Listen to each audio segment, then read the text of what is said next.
د حدیث پرانا کې د سړو د پاره حکم داري چې سړی هغه د سرو زرو ګوتمه باندې استعمالي، بل د هیڅ شي ګوتمه نشي استعمالو ما سوا د سپینو زرونه. او سپین زربم هغه دومره 4 ګرام 374 ملي ګرام، یعنی یو مسقال نه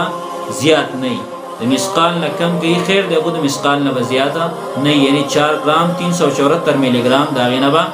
زیات بنئ. نو د رسول الله صلی الله علیه وسلم ګوتمه وا بشکا او هغه استعمال کړی دا د غڅ لاس په کچه.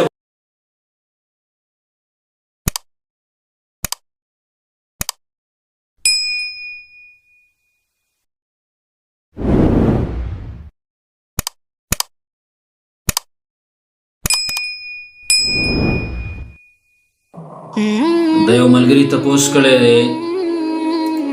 د دې باره کې چې آیا د رسول الله صلی الله علیه وسلم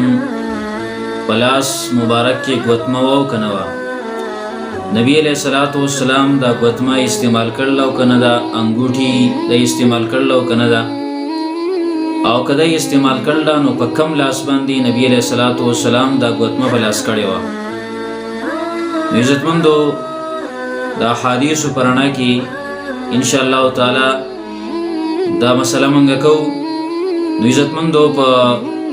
مسلم شریف کی حدیث تے، مسلم شریف کی 5489 نمبر حدیث تے. دا انس رضی اللہ تعالی عنہ نا، انس رضی اللہ تعالی عنہ فرمائی وَإِ كَانَ خَاتَمُ النَّبِيِّ صلی اللہ علیہ وسلم فی هذه واشار الى الخنصر من يده اليسرى. د رسول الله صلی الله علیه وسلم ګوتما په دې ګوته باندې وا، او د انس رضی الله تعالی عنہ اشاره وکړه، واشار اشاره وکړه الى الخنصر من يده اليسرى، دې کچې ګوتې ته، دې وړې ګوتې ته د غڅ لاس نه، په غڅ لاس باندې په دې ګوته باندې د رسول الله صلی الله علیه وسلم ګوتمه وا. ٹھیک شو، د رسول الله صلی الله علیه وسلم دا ګوتمه دا ثابت شو چې د نبی علیه الصلاۃ والسلام ګوتمه وا. په دې باندې څه لیکل شوی؟ نو بیا ترمذی شریف کې حدیث دی 1748 نمبر حدیث، پای کې د دقه انس رضی الله تعالی عنہ روایت دی. دے فرمائی وَإِكَانَ نَقْشُ خَاتَمِ النَّبِي صلی اللہ علیہ وسلم 3 أسطر. د رسول الله صلی الله علیه وسلم دا کومه ګوتمه چې وا دی باندې 3 کرښې وي او 3 خبرې په دی باندې لیکل شوې وي: محمد ستر ورسول ستر والله ستر. په یو باندې لیکل شوی محمد، په دویم اداسي د ګوتمې د پاسه لیکل شوی محمد، بیا منځ کې لیکل شوی رسول، او بیا لیکل شوی الله. د رسول الله صلی الله علیه وسلم چې کومه ګوتمه و نو دا د سپینو زرو و. د ګوتمې باره کې ګوره مسله دا ده چې دا د زنانو چیز دی او زنانه په کار دره چې د استعمالي، او که سړی استعمالي نو د هغې دپاره بیا څه شرطونه دي ورسره. ځکه زنانو د هغې دپاره د حسن دی، ښایستهوالی دی. سړو دپاره ګوتمه مخکې ټیمونو کې چونکې داسې مهر به نه و، د مهر دپاره به دا استعمالېده. خو اوس هم اجازت شته دی که څوک استعمالي ګوتمه نو څه من هم د هغې نه نشته دی، جواز شته دی، لازم هم نه ده، څه ثواب هم پکې نشته دی، خو جواز شته. صرف جایز وي، خو به کومه جایزي؟ نو د هغه ګوتمې دپاره شرایط دا دي، یو دا دی چې هغه به د سپینو زرو وي. د سپینو زرو نه علاوه د نارینه دپاره د هیڅ شي ګوتمه دا جایز نه ده. د سرو زرو دا نارینهو دپاره جایز نه ده، حرامه ده ورله. که د پیتلو وي دغه شانده کې د اوسپنې هر یو شیز چې کوم د سپینو زرو نه ما سوا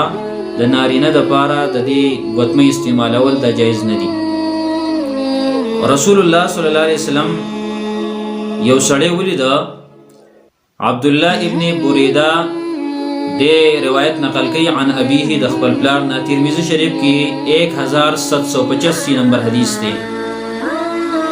عبدالله ابن بریده رضی الله تعالی عنہ فرمایي دې نقل کوي عن ابیه د خپل پلار نه، قال دے فرمائی دا فلاری وی جاء رجل الى النبی صلی اللہ علیہ وسلم یو سڑے راغ رسول اللہ صلی اللہ علیہ وسلم تا وعليه خاتم من حديد او داغه په ګوته باندې ګوتموا ګوتوا من حديد د وسپنی فقال رسول الله صلى الله عليه وسلم ورته فرمایل مالي ارى عليك حليه اهل النار څه شو دی مالرا چې پتا باندې زه د جهنميانو زیورینم ستا په لاسونو کې د جهنميانو زیور دی اندا خو د جهنميانو د پاره دی ثم جاءه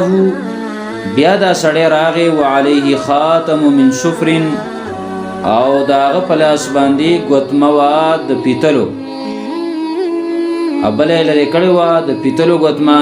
دا پلاس باندې وا فقال رسول الله صلى الله عليه وسلم ورته فرمایل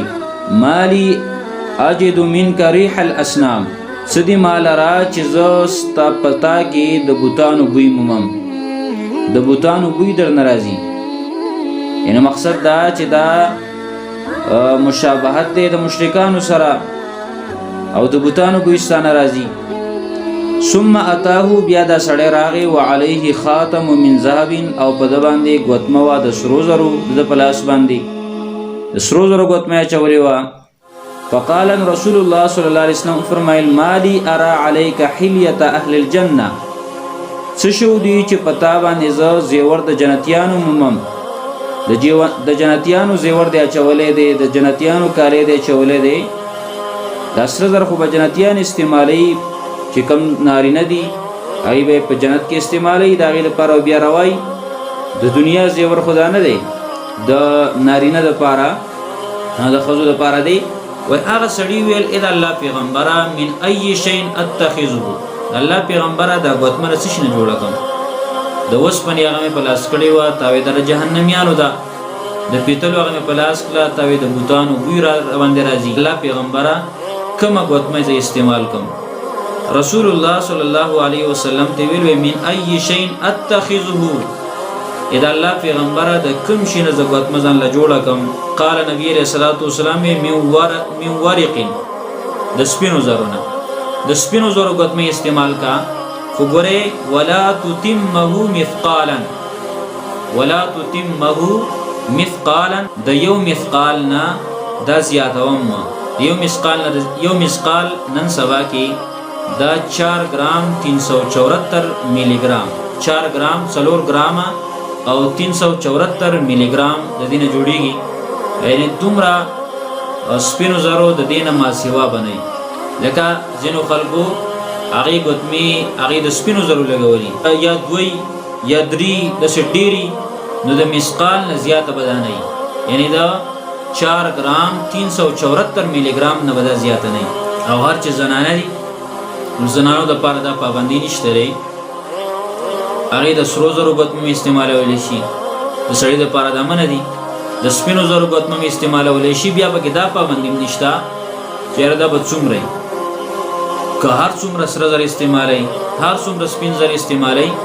دا غي د پاره څه پابندی نشته لري د سړو د پاره مسله تاسو اوریدله د حدیث پرانا کې د سړو د پاره حکم داري چې سړی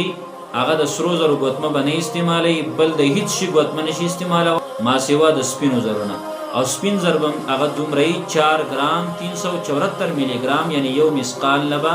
زیات نه د مسقال نه کم کی خیر دغه د مسقال نه زیاته نه یعنی 4 ګرام 374 ملي ګرام دا غینه با زیات بنئ د رسول الله صلی الله علیه وسلم غوتمه وا بشکا او هغه استعمال کړی دا د گچ لاس په کچه غوته باندې رسول الله صلی الله علیه وسلم غوتمه استعمال हमारे YouTube channel Ziaullah मोहम्मदी special subscribe करें शुक्रिया like comment and share thank you.